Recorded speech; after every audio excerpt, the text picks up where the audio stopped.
All right, just replace the cleaning head.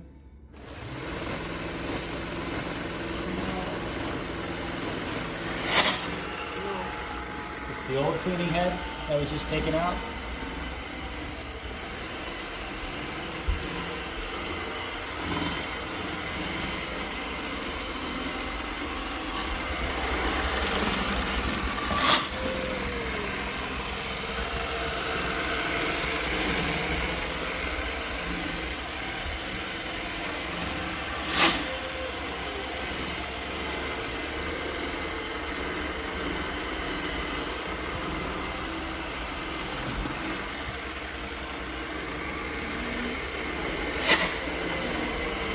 Sounds like replacing this cleaning head did not solve the problem. This was the old one.